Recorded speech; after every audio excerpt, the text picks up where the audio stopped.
হিন্দু পরিবার আমি না করি নাই গো।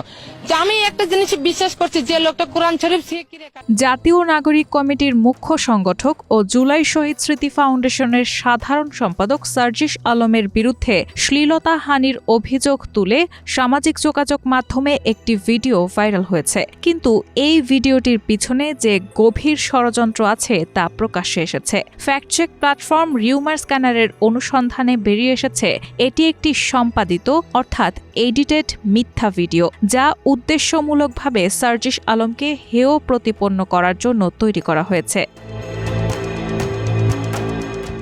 ভিডিওতে দেখানো হয়েছে যে সার্জিস আলমের বিরুদ্ধে এক নারী শ্লীলতাহানির অভিযোগ করছেন, কিন্তু বাস্তবে এই ভিডিওটি একেবারেই ভুয়া। রিউমার স্ক্যানারের অনুসন্ধান জানাচ্ছে ভিডিওটির মধ্যে ইয়াসমিন মিতুর একটি পুরনো বক্তব্যের অডিও এডিট করে যুক্ত করা হয়েছে। মূল ভিডিওটি ছিল 16 ডিসেম্বর জাতীয় দৈনিক সমকালের ফেসবুক পেজে প্রকাশিত, যেখানে ইয়াসমিন মিতুকে বিজয় দিবস সম্পর্কে বক্তব্য দিতে দেখা যায়। সেখানেও তার পোশাক, অঙ্গভঙ্গি এবং পরিবেশ ছিল একই, কিন্তু ভিডিওটি এডিট করে সেই বক্তব্যের সাথে সম্পূর্ণ ভিন্ন একটি অডিও যুক্ত করা হয়েছে। আমার মনে হয় যে আমি আসলে আজকের বিজয় দিবসটাকে ওন করতে পারি। এই অডিওটি আসলে একটি পুরনো ভিডিও থেকে সংগ্রহ করা হয়েছে, যা জুয়েল রানা নামের একটি ফেসবুক অ্যাকাউন্ট থেকে 30 সেপ্টেম্বর প্রকাশিত হয়েছিল। সেই ভিডিওটির প্রথম 16 সেকেন্ডের অডিওটি কৌশলে কাটছাঁট করে এবং এডিট করে ইয়াসমিন মিতুর ভিডিওতে যুক্ত করা হয়েছে, যাতে একটি মিথ্যা শ্লীলতাহানির অভিযোগ সৃষ্টি করা যায়।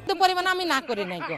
যে আমি একটা জিনিস বিশ্বাস করছি, যে লোকটা কোরআন শরীফ প্রকাশ করা মিথ্যা এই দুইটি ভিডিও ইতিমধ্যে 50 লক্ষ বারের বেশি দেখা হয়েছে এবং 7,000-এরও বেশি শেয়ার করা হয়েছে, যা সামাজিক যোগাযোগ মাধ্যমে বিশাল এক বিভ্রান্তির সৃষ্টি করছে। রিউমার স্ক্যানারের অনুসন্ধানে স্পষ্ট হয়েছে যে এটি একটি সুপরিকল্পিত ষড়যন্ত্র, যার উদ্দেশ্য ছিল জনমনে বিভ্রান্তি তৈরি করা এবং সার্জিস আলমের সম্মানহানি করা।